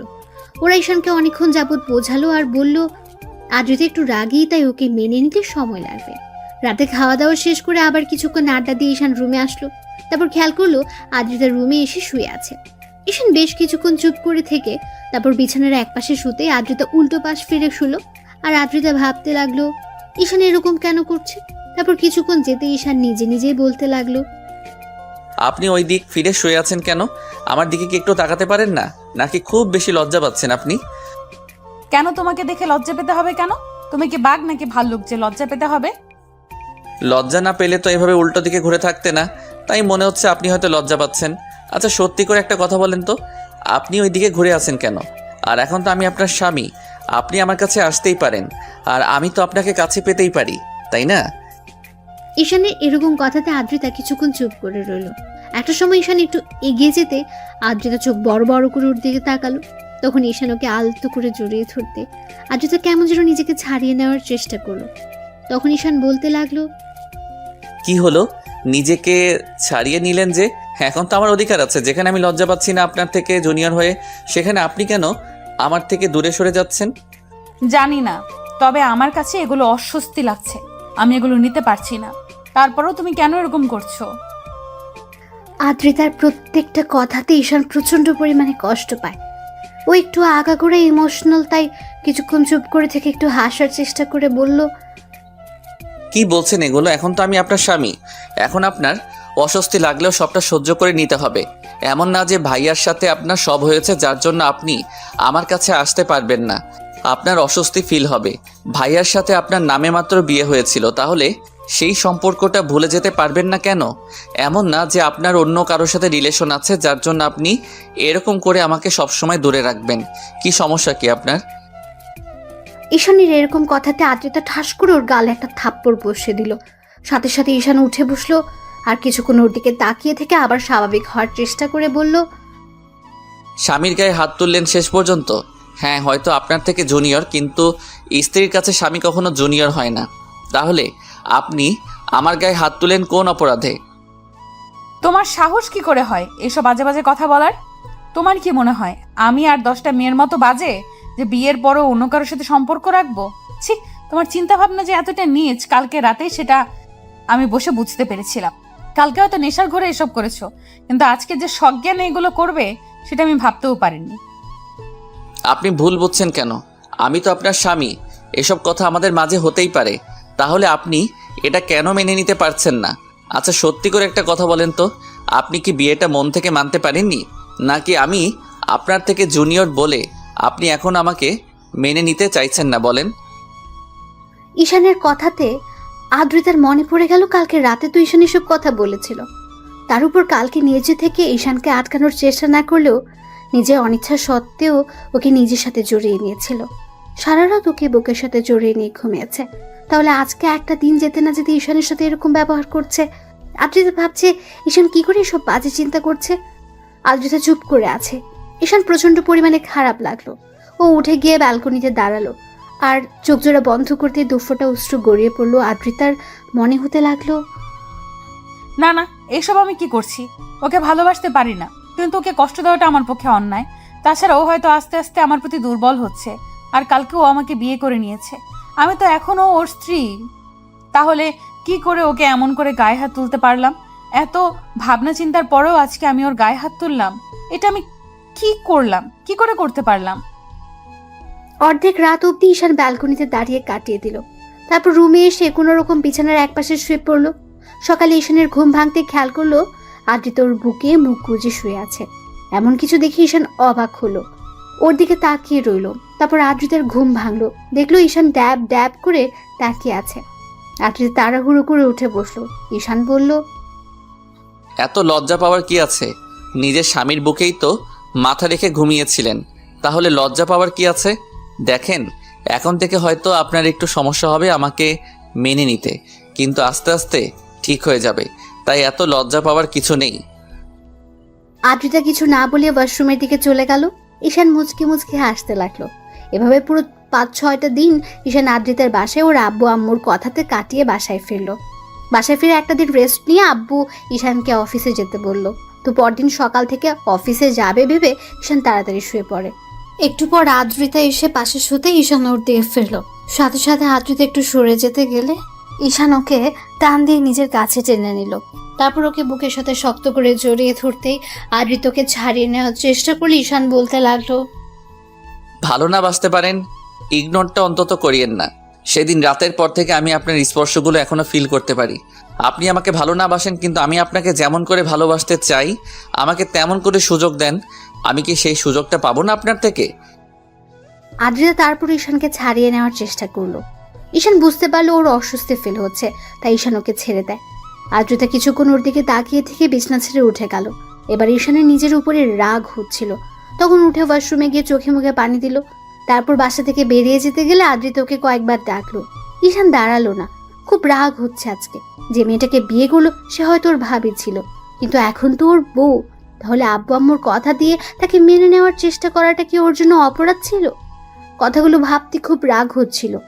সারাটা রাত ঈশান বাসায় ফিরল না। অন্যদিকে টেনশন হচ্ছিল যে এমন করে ওকে ইগনোর করাটা ঠিক হয়নি। পরদিন সকালে ঈশান বাসায় ফিরতে কলিং বেল দিতেই আদ্রিতা তাড়াহুড়ো করে উঠে গিয়ে দরজা খুলে দিল। এমন কিছু দেখে শুনে ঈশান অবাক হয়ে গেল, আর ঈশানকে কোনো প্রশ্ন করার আগে ওর রুমের দিকে চলে গেল। ওর পেছন পেছন গেল ঈশান, গিয়ে কোনো রকম বিছানায় গিয়ে গা এলিয়ে দিতে আদ্রিতা বলতে লাগলো, এই সারা রাত কোথায় ছিলে তুমি? তোমাকে কতবার কল করেছি, একটাবার দেখো। যেখানে থাকি আপনাকে অত টেনশন করতে হবে না, এত ভালোবাসা দেখাতে হবে না। যেটা সত্যি নয় সেটা দেখে কি লাভ বলেন? ঈশানের কথাতে আদ্রিতা মাথা নিচু করে নিল। ঈশান কিছুক্ষণ চুপচাপ রেস্ট নিয়ে তারপর অফিস টাইম হতেই কোনো রকমের রেডি হয়ে খাওয়া দাওয়া করে বেরিয়ে পড়লো। আর আদ্রিতাকে একটাবার বলেও গেল না, যার জন্য ওর মন খারাপ হলো। আবার পরক্ষণে মনে হলো ও তো ঈশানকে কাছে আসতে দিতে চায় না, তার উপর স্বামী হিসেবে মানেই না। সেদিন রাতে হয়তো জোর করে তার কাছে এসেছিল, কিন্তু সেদিনের পর থেকে আর ঈশানকে তেমন করে কাছে টেনে নিতে পারেনি সে। ওই রাতে ওদের মাঝে যাওয়া হয়েছিল, তারপর আর কখনো ঈশান ওকে জোর করেনি, কিংবা আদ্রিতার কাছেও আসেনি। ঈশান অফিসে গিয়ে কোনো কাজে মনোযোগ দিতে পারছিল না, বারবার আদ্রিতার করা অবহেলা কথাগুলো মনে হচ্ছিল। ঈশান চুপচাপ বসে রইল। তারপর দুপুর টাইম হতে অফিস ছেড়ে বেরিয়ে গেল। কিছুক্ষণ একটা নদীর পাড়ে বসে একা একা কথাগুলো ভাবলো। মাঝে ঈশানের বন্ধু রাজ ওকে কল করলো, তখন রিসিভ করে বলতে লাগলো, নদীর পাড়ে আসি, চলে আয়, আর প্রশ্ন করিস না। ঈশান কলটা কেটে দিল। তো 15 মিনিট পরে রাজ আসলো। ঈশান অন্যমনস্ক হয়ে বসে আছে, গায়ে অফিসের ড্রেস। রাজ গিয়ে ঈশানের পাশে বসলো। ঈশান একটাবার ওর দিকে তাকালো, তখন রাজ বলতে আরম্ভ করলো, বুঝতে পারছি কোনো এক কারণে মন খারাপ, তো বল মন খারাপের কারণটা কি ভাবি? ঈশান হ্যাঁ সূচক উত্তর দিল। তখন রাজ চুপ করে থেকে আবার জিজ্ঞেস করলো, চুপ করে থাকিস না, যেটা হয়েছে সেটা আমাকে বল। আমি জানি ভাবি হয়তো তোকে মেনে নিতে সময় নেবে, একটু ইগনোরও করবে। তার জন্য মন খারাপ করে থাকলে হয়? তোকে একটু বেশি বেশি ভালোবাসা দেখাতে হবে। তুইও যদি মন খারাপ করে থাকিস কিংবা রাগ করে ভাবির থেকে দূরে সরে যাস, তাহলে দেখবি কখনোই তোরা এক হতে পারবি না। ঈশান বিয়ের রাতের ঘটনাগুলো রাজকে খুলে বলল। তারপর থেকে ওকে ইগনোর করছে, সবটাই বলল। আগে তো যেটুকু দেবর হিসেবে কথা বলতো, এখন তো তার অর্ধেকটুকুও বলে না। কথাগুলো ভাবতেই ঈশানের খারাপ লাগছে। এবার রাজ বলতে লাগলো, এই সামান্য বিষয় নিয়ে মন খারাপ থাকলে হবে? তোকে ভাবির কাছে যেতে হবে, জোর করে হলেও ভালোবাসাটা বোঝাতে হবে। হয়তো তোর বড় ভাইয়ের বউ ছিল, ওই জন্য এখনো তোকে মেনে নিতে সময় লাগবে, কিন্তু সেদিন রাতে তো তোকে বাধা দিতে পারিনি। তুই তো বুঝতে পেরেছিস তোদের মাঝে কিছু একটা হয়েছে, তাহলে সমস্যা কোথায়? তুই আরও চেষ্টা কর, ওনাকে বারবার কাছে টেনে নে। তারপর তোর স্পর্শগুলো যখন ওনার কাছে অনেক বেশি ভালো লাগবে, তখন তোকে দূরে সরাতে পারবে না। হয়তো লজ্জার কারণে তোকে কাছে টেনে নিতে পারছে না, কিন্তু তুই যখন ওনার কাছে যাবি তখন তোকে দূরে সরিয়ে দিতে পারবে না। রাজের সাথে ঈশান অনেকক্ষণ যাবত আড্ডা দিল। তারপর বিকেল হতে বাসায় চলে গেল। বাসায় ফিরে ফ্রেশ হয়ে রুমে আসলো। ব্যালকনিতে আদ্রিতা দাঁড়িয়ে আছে। ওকে দেখে ঈশানের মাথায় একটু শয়তানি বুদ্ধি চাপলো, আর রাজের কথায় মনে হতে লাগলো, উনি যতই আমাকে ইগনোর করুক তাতে কি, একটা সময় তো দেবর ছিলাম, ওই জন্য হয়তো রাজের কথাটাই ঠিক যে আমাকে কাছে টেনে নিতে চাইছে না, কিন্তু কতদিন দূরে সরিয়ে রাখতে পারে সেটাও আমি দেখে নিব। ঈশান মুচকি মুচকি হাসছে আর কথাগুলো ভাবছে। এর মাঝে খেয়াল করলো বাতাসের শাড়িটা আদ্রিতার প্যাটের উপর থেকে সরে যাচ্ছে, যার জন্য ওর উন্মুক্ত কোমরটা বেশ ভালোভাবে দেখা যাচ্ছে। ঈশান নিজেকে আটকে রাখতে পারলো না, আদ্রিতার কাছে গিয়ে দাঁড়ালো। তারপর পেছন থেকে ঝাপটে জড়িয়ে ধরে ওর প্যাটের উপর 2 হাত রেখে তারপর চুলে মুখ গুজে দিল। আদ্রিতার সাথে সাথে চমকে উঠলো। তারপর ঈশানকে ছাড়িয়ে নিয়ে ওর দিকে একবার তাকাতে ঈশান হুটহাট করে ওর কপালে একটা চুমু দিয়ে দিল। তারপর আবারও ওইভাবে পেছন থেকে জড়িয়ে ধরতে আদ্রিতা বলতে লাগলো, ঈশান কি কি করছোটা কি? প্লিজ ছাড়ো আমাকে। আর কতবার নিজেকে ছাড়িয়ে নেবেন, আর কতবারই নিজেকে আমার থেকে দূরে সরিয়ে দিবেন বলুন? আমি কি আপনার ভালোবাসাটা কখনোই পাবো না? আপনি আমাকে ভালো না বাসেন, আমি তো বাসি। আমাকে নিজের মতো করে বাঁচতে দেন। স্বামী কষ্ট পেলে সেই কষ্টটার জন্য স্ত্রীকে উপরওয়ালার কাছে কিন্তু জবাবদিহিতা করতে হবে, সেটা জানেন তো। তাই আমাকে দূরে সরানোর চেষ্টা করবেন না, তাতে আমি কষ্ট পাবো। ঈশান বোঝান। আমি জানি আপনি আমাকে স্বামী হিসেবে মানেন না, আমাকে বিয়েটা করতে চাইছিলেন না। আমি তো আপনাকে এখন ভালোবেসে ফেলেছি। বিয়ের প্রথম দিন রাতে আমি ওরকম উল্টাপাল্টা জিনিস খেয়ে এসে আপনাকে যেমন করে স্পর্শ করছি, সেই কথাগুলো তো আমি ভুলে যেতে পারছি না। আমার ওরকম স্পর্শটা আবারও চাই। তাহলে কেন আমাকে দূরে সরিয়ে দেন? আদ্রিতা কিছু বলতে কেউ পারলো না, আর ঈশান ওর মনের অব্যক্ত অনুভূতিগুলো আদ্রিতাকে জড়িয়ে ধরে রেখে প্রকাশ করলো। আদ্রিতা বেশ অস্বস্তি লাগছিল। ঈশান যেটা বুঝতে পেরে ওকে ছেড়ে দিল আর বলতে লাগলো, একটা কথা কি জানেন তো, এতদিন ভাইয়া ভালোবাসার জন্য আপনি ছটফট করেছেন, আর এখন তার ছোট ভাই আপনাকে ভালোবাসে তো খুব বেশি কাছে পেতে চাইছে, ভালোবেসে উজাড় করে দিতে চাইছে। সেটা আপনার সহ্য হচ্ছে না, সেটা আপনি তুচ্ছ ভাবছেন। কিন্তু যখন খুব বেশি দূরে চলে যাব তখন দেখবেন এই ভালোবাসাটাই আপনার কাছে অমূল্য হয়ে যাবে। খুঁজে পাবেন না আমাকে। এই স্পর্শগুলো তখন মনে করিয়ে দিবে আপনার এই জুনিয়র বর আপনাকে কতটা ভালোবাসতো। ঈশান আদ্রিতার কাছে আসার চেষ্টা করে আরও ঈশানকে এমন করে দূরে সরিয়ে দেয়। তো এভাবে পুরো 1 মাস কেটে গেল। এর মাঝে ঈশান যতবার আদ্রিতার কাছে যাওয়ার চেষ্টা করেছে, আদ্রিতা ততই ওকে ইগনোর করেছে। আর এই 1 মাসে ঈশান বেশ কয়েকবার আদ্রিতার সাথে শারীরিক সম্পর্কে লিপ্ত হয়েছে, কারণ ঈশান এখন কষ্ট পেলে নেশা করে বাসায় ফেরে, যার জন্য আদ্রিতা ওকে আটকে রাখতে পারে না। আর মিহিও ঈশানের আর আদ্রিতার বিষয়টা বুঝতে পেরে কয়েকবার ঈশানকে ওইসব উল্টাপাল্টা ওষুধ খাইয়ে দিয়েছিল। আর ঈশানও সেই মাতলামি করে আদ্রিতাকে জোরপূর্বক ভালোবাসা ভরিয়ে দিয়েছে, যার জন্য আদ্রিতা চাইলেও আর ঈশানকে আটকে রাখতে পারেনি। তো বেশ কয়েকটা দিন পরের ঘটনা, দুপুরের দিকে ঈশান বাসায় আসে, দেখে আদ্রিতা কার সাথে যেন হেসে হেসে কথা বলছে। ঈশান বেশ কিছুক্ষণ ওর সাথে কথা বলার চেষ্টা করলে যখন আদ্রিতা কোনো রেসপন্স করছিল না, তখন ঈশানের বেশ খারাপ লাগলো। অন্যদিকে আদ্রিতা জানে ঈশানকে যদি একটু সুযোগ দেয় তাহলে ও দুষ্টুমি করতে শুরু করবে। এমনিতেই তো আর ঈশান অফিস থেকে ফিরে আসেনি, তাই আদ্রিতা ঈশানকে কোনো পাত্তা দিল না। ওর প্রচণ্ড পরিমাণ রাগ হয়ে গেল, কন্ট্রোল করতে না পেরে টেবিলের উপরে থাকা একটা কাচের গ্লাস নিয়ে দেওয়ালে ছুঁড়ে মারল, তারপর বাসা থেকে বেরিয়ে গেল। ঈশানের এরকম রাগান্বিত চেহারা দেখে আদ্রিতা ভয় পেয়ে গেল। ঈশানের প্রচণ্ড পরিমাণে খারাপ লাগলো, ভাবলো যে মানুষটাকে এত বেশি ভালোবাসে সে ওকে এরকম করে ইগনোর করছে। তো সারাটা দিন ঈশান আর বাসায় ফিরল না। রাত 12টার দিকে যখন মাতাল অবস্থায় বাসায় ফিরলো, তখন দরজা খুলতে ঈশান খেয়াল করলো আম্মু, আব্বু, মিহি আর আদ্রিতা ডাইনিং রুমে বসে আছে। ঈশান ডুলতে ডুলতে রুমের দিকে যেতে গেলে আদ্রিতা ওর কাছে আসলো, তারপর ওকে ধরতে গেলে ঈশান বলল, একদম আমাকে ছোবেন না, কোনো ভালোবাসা দেখাতে হবে না। আপনি আমাকে ভালোবাসেন না, এখন আব্বু আম্মুর সামনে ভালোবাসা দেখাতে হবে না। ঈশানের এরকম কথা শুনে আব্বু, আম্মু আর মিহির বুঝতে বাকি রইল না আদ্রিতা এখনো ঈশানকে মেনে নিতে পারেনি, যার জন্য ঈশান প্রায় ড্রিঙ্কস করে আসে। মিহি বিষয়টা খেয়াল করে কয়েকবার আব্বু আম্মুকে বললো, ওরা বিশ্বাস করেনি। কিন্তু আজকে স্বচক্ষে দেখার জন্য ওরা ডাইনিং রুমে বসেছিল। ঈশানের মুখ থেকে এমন কথা শুনতে আদ্রিতা মাথার নিচু করে ফেলল। আব্বু আম্মু ভেবেছিল আদ্রিতা হয়তো বিয়েটা মেনে নিয়েছে, কিন্তু এখনো যে ঈশানকে এত বেশি ইগনোর করে সেটা ভাবতেও পারেনি। ঈশান পড়ে যেতে নিলে আদ্রিতা আবার ওকে ধরতে লাগলো। ঈশান ওকে ছাড়িয়ে নিল আর বলতে লাগলো, একদম ছোবেন না আমাকে। আপনি আমাকে একটু ভালোবাসেন না, দরকার নেই আর আপনার ভালোবাসার। কেন বিয়ে করেছিলেন আমাকে? আমি তো অন্য একটা মেয়েকে বিয়ে করতে পারতাম, তাকেও অনেক ভালোবাসতে পারতাম। তাহলে কেন আপনি আমার লাইফে আসলেন? যেদিন থেকে আপনার সাথে বিয়ের কথা চলছে সেদিন থেকে আমি আপনাকে নিয়ে ভাবতে ভাবতে ভালোবেসে ফেলেছি। শুধু আপনাকে বোঝাতে পারলাম না কতটা ভালোবাসি। ঈশান, তুমি ড্রিঙ্কস করেছো? প্লিজ রুমে চলো, দেখো উল্টাপাল্টা কথা বলো না, আমি তোমাকে সবটা বুঝিয়ে বলবো। কি বোঝাবেন আপনি আমাকে? কিচ্ছু বোঝাতে হবে না। আপনি আমাকে যতটা পিচ্চি মনে করেন আমি অতটাও পিচ্চি নই। আমি আপনার বর, সবটাই জানি। স্বামীর ভালোবাসাটা আমি আপনাকে দিয়েছি, আর আপনি আমাকে বারবার দূরে সরিয়ে দিয়েছেন। দরকার নেই আর আমাকে এরকম করে সাহায্য করার। অনেক দয়া করেছেন আমার উপর, আর করতে হবে না। আপনি কালকে বাসায় চলে যাবেন আমার সাথে, আর আমার পরিবারের সাথে আপনাকে থাকতে হবে না। ঈশান কথাগুলো বলে নিজেকে ছাড়িয়ে নেওয়ার চেষ্টা করলো। আদ্রিতা জোরপূর্বক ওকে রুমে নিয়ে শুয়ে দিতে গেলেই ঈশান হঠাৎ করে ওকে জড়িয়ে ধরলো। আদ্রিতা টাল সামলাতে না পেরে ঈশানকে নিয়ে বিছানায় পড়ে গেল। ঈশান উপরে আর আদ্রিতা নিচে। দুজনে বিছানায় পড়তে আদ্রিতার ঠোঁটের সাথে ঈশানের ঠোঁট জোড়া লেগে গেল। ঈশান আদ্রিতার মিষ্টি ঠোঁটের ছোঁয়া পেতে রেসপন্স দিতে আরম্ভ করলো। আদ্রিতা নিজেকে ছাড়িয়ে নেওয়ার চেষ্টা করলে ঈশান ওকে নিজের সাথে আরো শক্ত করে চেপে ধরে কেস করতে আরম্ভ করলো। তারপর আস্তে আস্তে পুরো আদর করে ভরিয়ে দিতে লাগলো। আর বাকি রাতটা জুড়ে আদ্রিতার অনিচ্ছা সত্ত্বেও ঈশান ওকে ভালোবাসা আর আদরে আদরে ভরিয়ে দিল।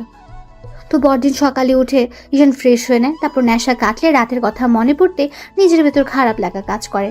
যে মেয়েটা ওকে ভালোবাসতে পারবে না তার সাথে ও জোর করে এসব করে ফেলে বারবার। ঈশানের ইচ্ছে হয় না আদ্রিতার ইচ্ছের বিরুদ্ধে এসব করতে, কিন্তু আবার কখনো খুব বেশি রাগ হলে আদ্রিতাকে জোর করে কাছে টেনে নেয়, কারণ ঈশানের বন্ধুরা ওকে তেমনটাই বলেছে, যার জন্য ঈশান আর থাকতে পারে না। তার উপর যখন থেকে ও ঈশানকে স্পর্শ করছে তখন থেকে ঈশান ওকে কাছে পাওয়ার জন্য পাগল হয়ে উঠছে। তো আদ্রিতা মুখ ভার করে রুমে বসে আছে, তখন ঈশান এসে ওর পাশে বসলো। তখন আদ্রিতা একবার ওর দিকে তাকালে ঈশান বলতে লাগলো, কালকে রাতের জন্য সরি। আর শুধু কালকে রাত নয়, আপনার লাইফটাকে এভাবে নষ্ট করে দেওয়ার জন্য আমি সরি। হয়তো সরি বলাটা এসবের জন্য অনেক কম। আসলে আমি বুঝতে পারিনি আপনি এতগুলো দিনেও আমাকে মেনে নিতে পারবেন না, হয়তো আর কখনো মানতে পারবেন না। আচ্ছা, আপনি একটা কাজ করতে পারেন, বাসায় চলে যেতে পারেন। এখানে থাকলে তো আমি আপনাকে প্রতিনিয়ত টর্চার করব। এখন সজ্ঞানেই বলছি, আপনি বাসায় চলে যান। আর আমি কখন আপনার সাথে কি করে ফেলি তার ঠিক নেই। আর যেটা হয়েছে তার জন্য আমি আপনার কাছে মাফ চাইছি। প্লিজ আপনি এগুলো মনে রাখবেন না। ঈশান কথাগুলো বলে বাসা থেকে বেরিয়ে গেল। আব্বু আম্মু মিহি নিচে বসেছিল। ঈশানকে বেরিয়ে যেতে দেখে মিহি বারবার ওকে ডাকলো, তারপরও ঈশান শুনলো না। তো পুরোটা দিন ঈশান বাইরে কাটিয়ে বাসায় আসলো। তারপর আসতে দেখলো আদ্রিতা বাসাতে নেই, যার জন্য ঈশান একবার আব্বু আম্মুকে জিজ্ঞেস করতে গিয়েও জিজ্ঞেস করলো না। তারপর খাবার খেয়ে টেবিলে গিয়ে বসতে আম্মু কিছুক্ষণ ওর মুখের দিকে তাকিয়ে রইল। আজকে ঈশান সন্ধ্যার দিকেই বাসায় ফিরে এসেছে। সবাই ওর দিকে তাকিয়ে আছে দেখে বলতে লাগলো, এমন করে তাকিয়ে থাকার কি আছে? আমি কোনো এলিয়েন নাকি যার জন্য তোমরা এমন করে তাকিয়ে আছো? তো এভাবে 4-5টা দিন কেটে গেল। ঈশান এই কয়েকটা দিন আর আদ্রিতাকে কলও করলো না আর ওকে আনতেও গেল না। অন্যদিকে আদ্রিতা এখন মন খারাপ করে বসে থাকে। আদ্রিতা কয়েকটা দিন ধরে ভেবেছে ঈশানকে কেন মানতে পারছে না। ও পুরো একটা দোটানার মধ্যে আছে। তো এভাবে আরো কয়েকটা দিন কেটে যেতে ঈশান সিদ্ধান্ত নিল ব্যবসার কাজে বাইরে চলে যাবে। কয়েকটা দিন বাইরে থেকে ঘুরে আসলে হয়তো আদ্রিতার মায়াটা কাটাতে পারবে। কারণ ওকে যতবার স্পর্শ করেছে সেই স্পর্শগুলো ঈশানের মনে গেঁথে গেছে। তাই ঈশানের বেহায়া মনটা বারবার আদ্রিতার কাছে ছুটে যাচ্ছে। কিন্তু তারপরও নিজেকে আটকে রাখে। খুব বেশি কষ্ট হয় যাকে ভালোবাসে তাকে ছেড়ে দূরে থাকতে। কারণ মানুষটাকে বড্ড বেশি ভালোবেসে ফেলেছে সে। ওদের মাঝে আগে কি সম্পর্ক ছিল, বিয়ের আগে ওরা কি কাকে কেমন ভাবে দেখেছে সেটা নিয়ে ঈশান ভাবে না। ঈশান আদ্রিতাকে ভালোবাসে, সেটা ওর কাছে শেষ কথা। যেই ভাবা সেই কাজ। ঈশান মনে এক প্রকার আকাশ সমান কষ্ট নিয়ে 2 দিন পরে ব্যাংককের উদ্দেশ্যে রওনা দেয়। তারপরে সেখানে প্রায়ই 1 মাস ব্যবসার বাহানা দিয়ে পড়ে রইল। এর মাঝে আদ্রিতার সাথে ঈশানের কোনো কথা হয়নি, না ঈশান ওর সাথে কোনো কথা বলার চেষ্টা করেছে। অবশ্য কয়েকবার বাসা থেকে জিজ্ঞেস করেছে আদ্রিতার সাথে কথা হয়েছে কিনা। ঈশান ততবার বিষয়টা এড়িয়ে গেছে। ঈশান এখন আর চায় না যে মেয়েটা ওকে ইগনোর করে, ওকে বোঝার চেষ্টাও করে না, তাকে নিয়ে অন্তত আর ভাবতে। দিনে কাজে ব্যস্ত থাকায় হয়তো আদ্রিতার কথাগুলো মনে পড়ে না, কিন্তু প্রত্যেক রাতে ওর মনে পড়ে যায়। সেদিন রাতেও ঈশান আদ্রিতাকে স্পর্শ করেছিল। কথাগুলো ভাবলেই বুকের ভেতরটা মুচড়ে যায়। এভাবে পুরো 1.5 মাস ঈশান ব্যাংককে কাটিয়ে তারপর সব কাজ শেষ করে বাসায় ফেরল। আর ওদের বিয়ে হয়েছে প্রায় 3টা মাস কেটে গেছে। তো সেদিনের পর থেকে আদ্রিতা ঈশানের সাথে কোনো যোগাযোগ করার চেষ্টাও করেনি, আর খোঁজখবর সেটা তো দূরে থাক। ঈশান মাঝে মধ্যে খেয়াল করেছে আদ্রিতা অনলাইনে অ্যাক্টিভ আছে, তারপরও আর ওকে কোনো মেসেজ করেনি। অন্যদিকে আদ্রিতা ঈশানকে নিয়ে ভাবে না, সেটা ঈশান খুব ভালো করেই বুঝে গেছে। বাসায় আসার পর যখন আব্বু আম্মু জিজ্ঞেস করছিল আদ্রিতার সাথে কথা হয়েছিল কিনা, তখন ঈশান বলেছিল, আম্মু সবেমাত্র বাসায় আসলাম আর এসব কথা জিজ্ঞেস করতে শুরু করে দিয়েছো? এমন না যে তোমরা বিষয়টা জানো না, তাহলে এত কেন জিজ্ঞেস করতে হবে? আব্বু, তুই এভাবে কথা বলছিস কেন? আমি তো শুধু জিজ্ঞেস করলাম মাত্র, আর তুই রেগে যাচ্ছিস কেন? দেখো আম্মু, আমি রাগ করছি না। এটা সামান্য বিষয়, যার সাথে আমার পুরো 2টা মাস যাবত যোগাযোগ নেই, তার সম্পর্কে আমি কি করে বলবো? তোমরাও তো একটাবার খোঁজ খবর নিয়ে দেখতে পারতে নাকি? আমার মতো রাগ করে খোঁজ খবর নেওয়াটা বন্ধ করে দিয়েছো। সবাই চুপ করে আছে, তাই ঈশান কথা না বাড়িয়ে রুমে চলে গেল। তারপর ফ্রেশ হয়ে রেস্ট নিতে লাগলো। এভাবে আরো কয়েকটা দিন কেটে গেল। ঈশান অফিসে বসে আছে, এর মাঝে আদ্রিতার বাসার নম্বর থেকে কল আসলো। বেশ কিছুক্ষণ বাজার পর ঈশান রিসিভ করলো। ওপাশ থেকে আদ্রিতার আম্মু বলতে আরম্ভ করলো, আব্বু কোথায় তুমি? কেন আম্মু, কোনো সমস্যা হয়েছে? আপনি এভাবে কথা বলছেন কেন? আপনার কণ্ঠটা কেমন যেন শোনাচ্ছে। কোনো সমস্যা হয়েছে আমাকে বলেন। আব্বু, তোমার বউ তো মাথা ঘুরে পড়ে গেছে, একটু আসতে পারবে তুমি? আদ্রিতার সম্পর্কে এরকম কথা শোনার সাথে সাথে ঈশানের বুকের ভেতরটা মোচড় দিয়ে উঠলো। ঈশান উঠে দাঁড়ালো আর বলতে আরম্ভ করলো, আম্মু কী সব বলো? কখন হয়েছে আর কিভাবে হলো? ও এখন কেমন আছে? এখন ভালো আছে। ডক্টর ইনজেকশন পুশ করে দিয়েছে আর বলেছে ও প্রেগনেন্ট। তুমি কি একটু আসতে পারবে আব্বু? আদ্রিতা প্রেগনেন্ট কথা শোনার সাথে সাথে ঈশানের হাত থেকে ফোনটা পড়ে গেল। ওর চোখ দিয়ে টপ টপ করে পানি পড়তে আরম্ভ করলো। ঈশান চেয়ারটায় বসে পড়লো। অন্যদিকে আদ্রিতার আম্মু ঈশানের কোনো রেসপন্স না পেয়ে কলটা কেটে দিলেন। ঈশান 5 মিনিট পরে তাড়াহুড়ো করে অফিস থেকে বেরিয়ে গেল। তারপর আব্বু আম্মুকে ফোন করে দিতে ওরা বিষয়টা জানতে পেরে অনেক খুশি হলো। আধা ঘন্টার মধ্যে ঈশান আদ্রিতার বাসায় আসতেই দৌড়ে ওর রুমে গেল। আদ্রিতা বিছানায় আতশোয়া হয়ে বসে আছে। ঈশানকে দাঁড়িয়ে থাকতে দেখে আদ্রিতার আম্মু রুম থেকে বেরিয়ে গেলেন। ঈশান গুটি গুটি পায়ে গিয়ে আদ্রিতার সামনে দাঁড়ালো। আদ্রিতা একবার ওর দিকে তাকিয়ে লজ্জা পেয়ে মাথাটা নিচু করে নিল। লজ্জায় আদ্রিতার গালগুলো লাল বর্ণ ধারণ করেছে। আদ্রিতা একদম জড়সড় হয়ে গেছে ঈশানকে দেখে, আর চোখগুলো কেমন যেন বন্ধ করে নিয়েছে। ঈশানের সেদিকে কোনো খেয়াল নেই। ও তাড়াহুড়ো করে আদ্রিতার সামনে বসলো। আদ্রিতা কিছু বুঝে ওঠার আগেই ঈশান ওর একটা হাত 2 হাতের মুঠোয় নিল। আদ্রিতা ভাবলো ঈশান হয়তো এখন ওকে বুকের সাথে জড়িয়ে ধরবে কিংবা হাতে চুমু দেবে, কিন্তু ঈশান ওর ধারণাটা ভুল করে দিল। এখন কেমন আছো? ঈশানের কথাতে আদ্রিতা ওর দিকে তাকালো।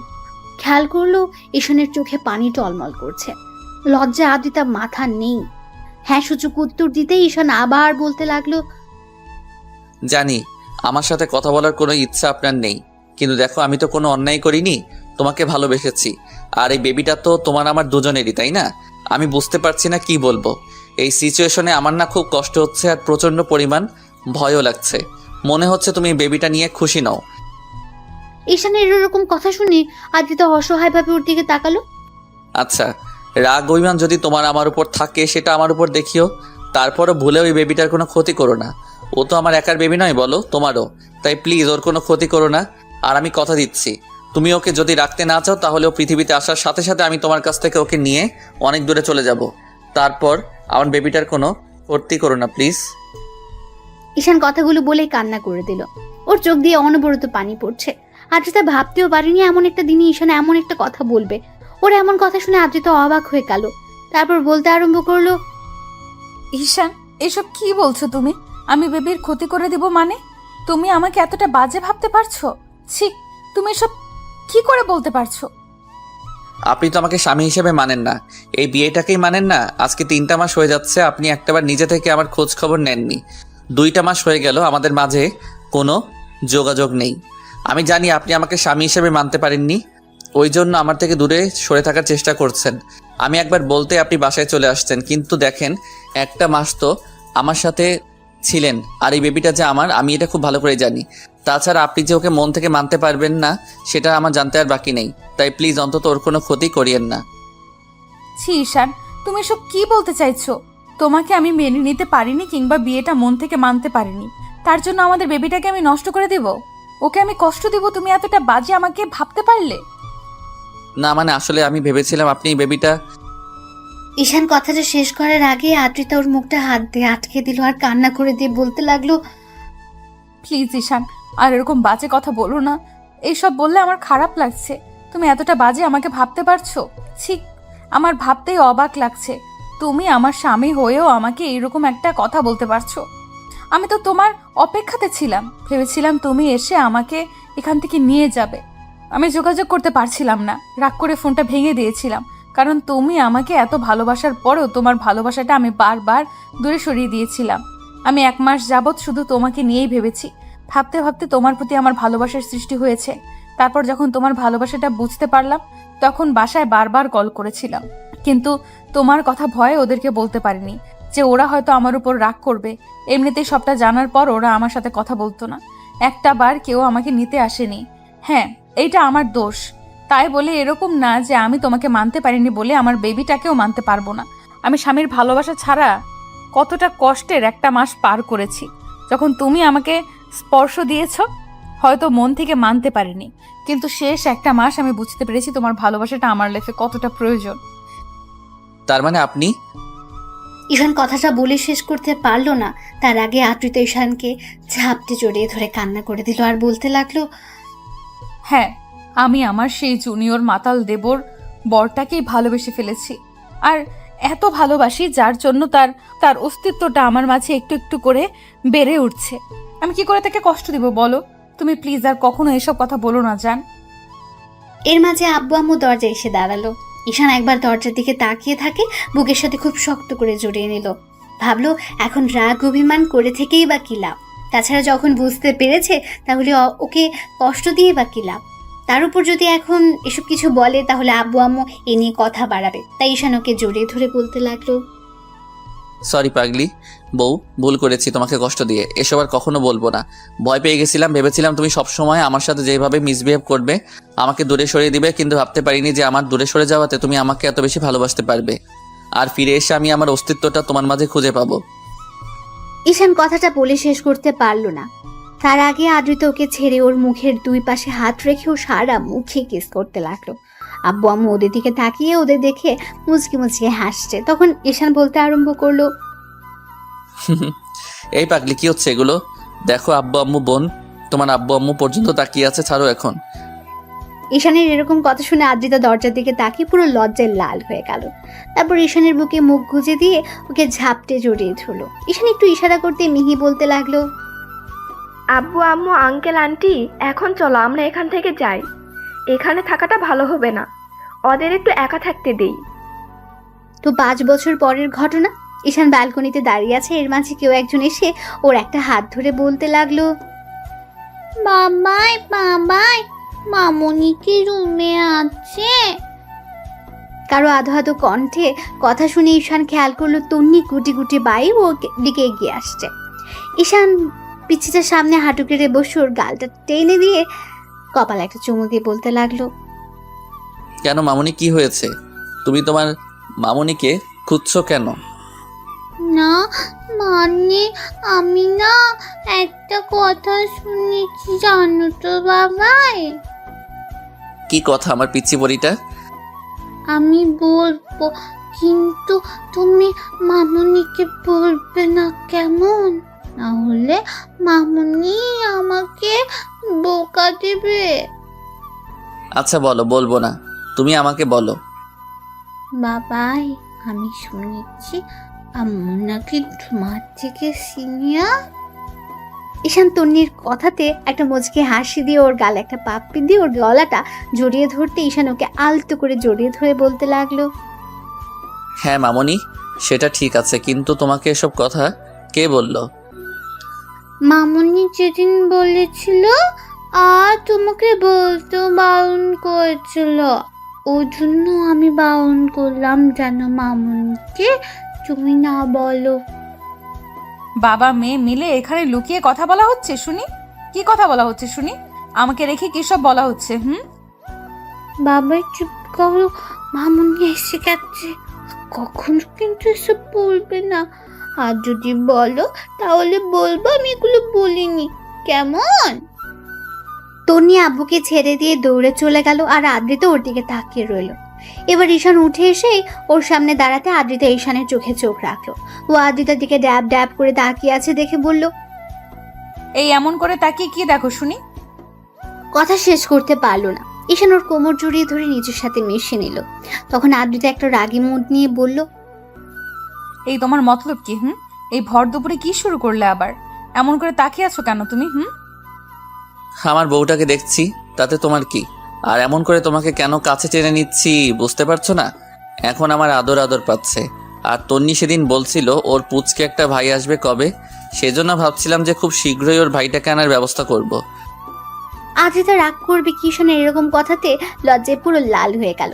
তারপর হঠাৎ ওর বুকে মুখ লুকিয়ে বলতে লাগলো, তুমি না ফাজিল একটা, খালি এইসব বলে লজ্জা দাও।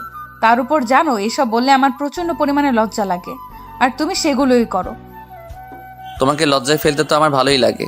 লজ্জায় তো যখন তোমার লাগে তখন তোমার গালগুলো টমেটো মতো লাল হয়ে যায় না, তখন তোমাকে আদর করতে বেশ লাগে। যা দুষ্টু, তোমার শ্রোতাদের সামনে কি সব উল্টাপাল্টা বলো? তুমি না আসলেই অনেকটা দুষ্টু আর লুচু একটা। তাহলে তো লুচুগিরিটা করেই দেখাতে হয়। এই না, উল্টাপাল্টা কিছু করবে না কিন্তু এখন। কে শুনে কার কথা? ঈশান হুটহাট করে আদ্রিতাকে ছাড়িয়ে নিয়ে হ্যাচকা টান দিয়ে কোলে উঠিয়ে নিল। আদ্রিতা ওর গলাটা জড়িয়ে ধরতে ঈশান ওর দিকে ঠোরজোড়া এগোলো। আদ্রিতা ওর শার্টের কলার আঁকড়ে ধরে ও ঠোঁটের সাথে ঠোরজোড়া মিলিয়ে দিল। এই যে আপনারা কি দেখছেন, গল্পের প্রথমেই অনেক রোমান্টিক সিন দেখে নিয়েছেন, এখন আর দেখতে হবে না। আশা করি পরবর্তী গল্পে দেখা হচ্ছে।